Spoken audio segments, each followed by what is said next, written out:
Good day to the Shins, and this is again your learning partner, teacher Anna. So today we are going to learn lesson number 3, and this is about using analogies. So today guys, it's a very nice day because mamimigay si ma'am ng libreng load.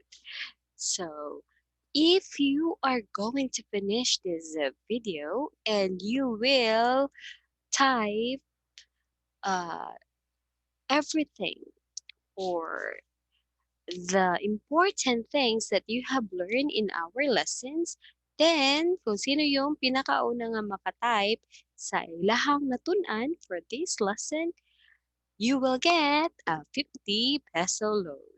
Okay? So, pinakauna. So, this would be our lesson, lesson 3, using analogies. So, pinakauna guys ha, and then pinakamiti na sagot. So, dapat meaty po siya. Meaning, na jud kayo natunan sa ato ang lesson today. So, that is for our recitation, which is 30 points. And we also have our 10 points quiz for today. So, sana okay inyong mga internet dyan para maganda ang ating scores.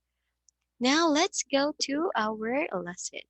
So, ngayon guys, malalaman natin more about analogy. So at the end of the unit, guys, you are expected to read examples of analogy from seasoned writers and write pieces using analogy as a device in creative writing. So, yun nga guys, babasa tayo ng mga example and the other one, we will also make an analogy. So ma'am, ano pala yung analogy? So when we say analogy guys, in writing, so it is another way of saying inspiring, catchy. So it's another way of explaining unfamiliar concept or idea. So para in other words, or magamit tayo ng mga paraan para ma-explain natin ang isang bagay na madaling maintindihan ng ating mga readers. So we are going to use analogy. So it is to link this idea to something that is familiar. So yung mga hindi klaro, ato siyang himuan o paraan para mahimo siyang klaro. Or meaning, so that the reader will better understand or comprehend what you are trying to say as a writer. And then it is also a catchy and clever way to help get a point across. So for example, guys, yung experiences natin before COVID. So 'di ba, hirap-hirap gumising ng maaga at saka merong mga araw na ano gid ka kanang we are sad. So, for example, instead of saying that you are sad or gloomy, you may opt to describe why the clouds are now gray in the sky.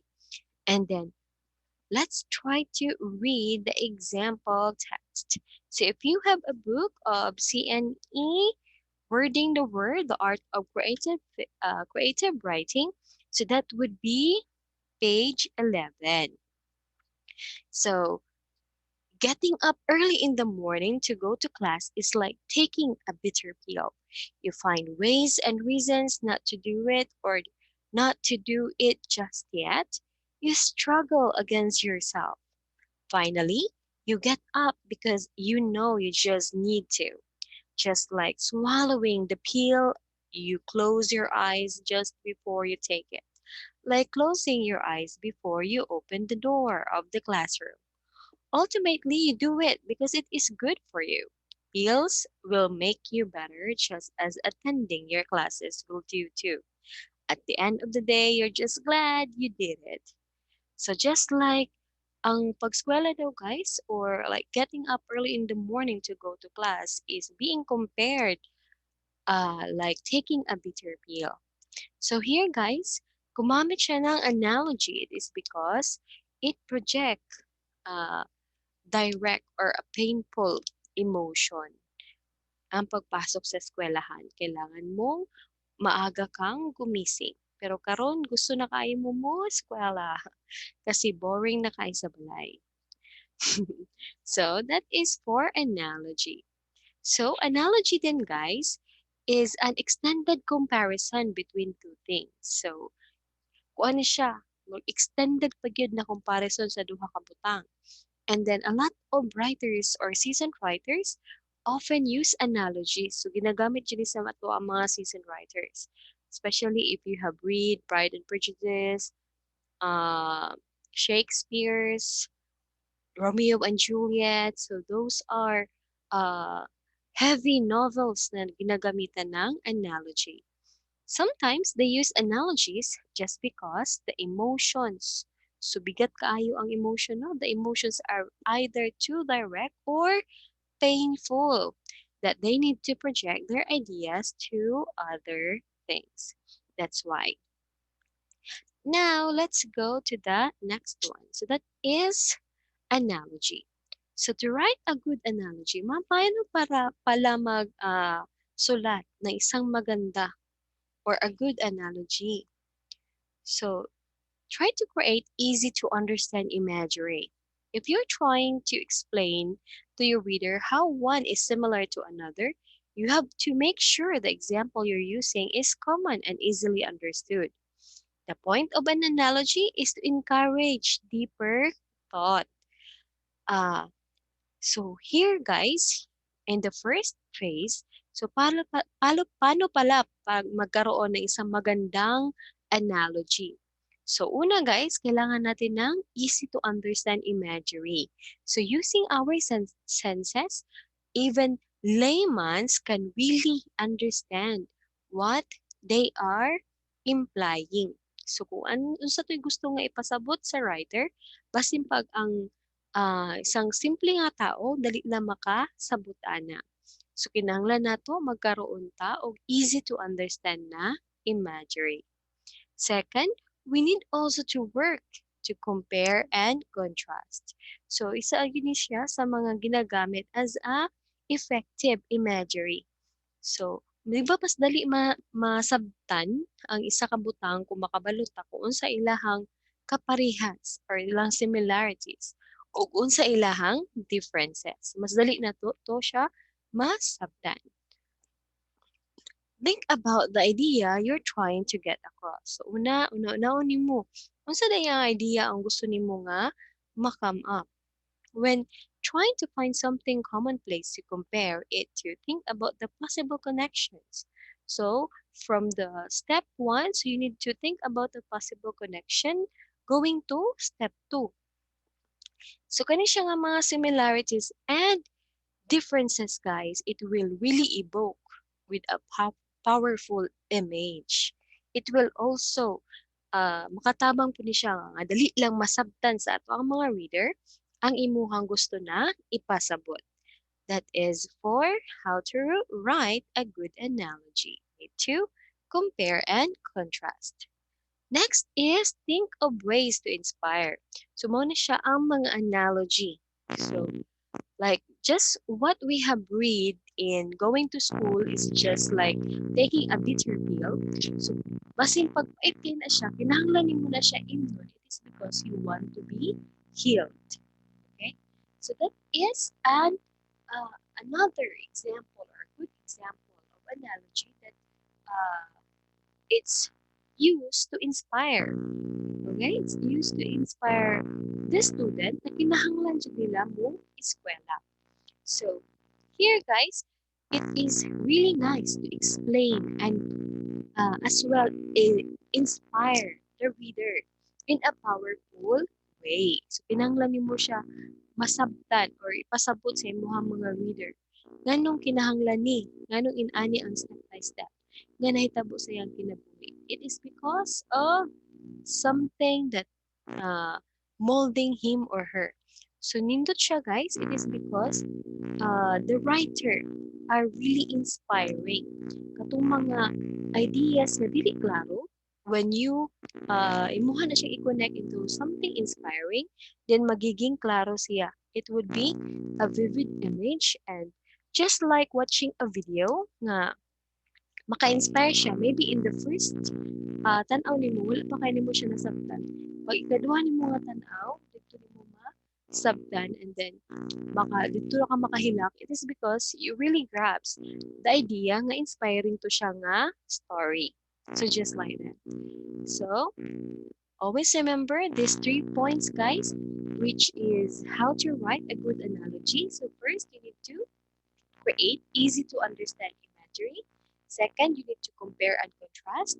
Third, we need to think of ways to inspire. Now let's try to have the example of analogy. So here, guys, we have the two examples of Romeo and Juliet, authored by William Shakespeare, and O Hanging or A Hanging by George Orwell. So William Shakespeare, Romeo and Juliet, it's this passage. So listen carefully. What's in a name that which we call a rose? By any other word would smell as sweet. So Romeo would, were he not Romeo called? So here, guys, in this example, Shakespeare is using Juliet's word to compare Romeo to a rose. So just like the rose, guys, the implication here is that Romeo's last name doesn't change who he is or what he is. So the same way that calling a rose by another name doesn't change its intrinsic characteristics. So here, guys, yahanggi analogy nganong in-ana ang pagtagad sa iyahang parents kay Romeo nga kung unsa si Romeo wala man na siya or unsa man ang iyang apelyido doesn't mean nga kanang mo na ang ano sa iyang totality. Like kay pobre ka, you have bad qualities. No, but because you are who you are, basin pa og ka na ginatawag kag lain nga mga pangalan, you are who you are. It doesn't change the intrinsic characteristic. So here it's like the comparison. Okay, compare and contrast.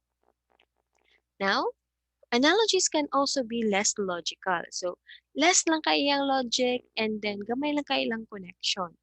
So, here guys, instead trying to create a mood with the comparison. So, kanang gigamit lang nimo ang analogy para maka-create ka og mood of comparison. So, just like the example of A Hanging by George Orwell in 1931. So, this line, they crowded very close about him, with their hands always on him in a careful, caressing grip, as though while feeling him to make sure he was there. It was like man handling a fish, which is still alive and may jump back into the water.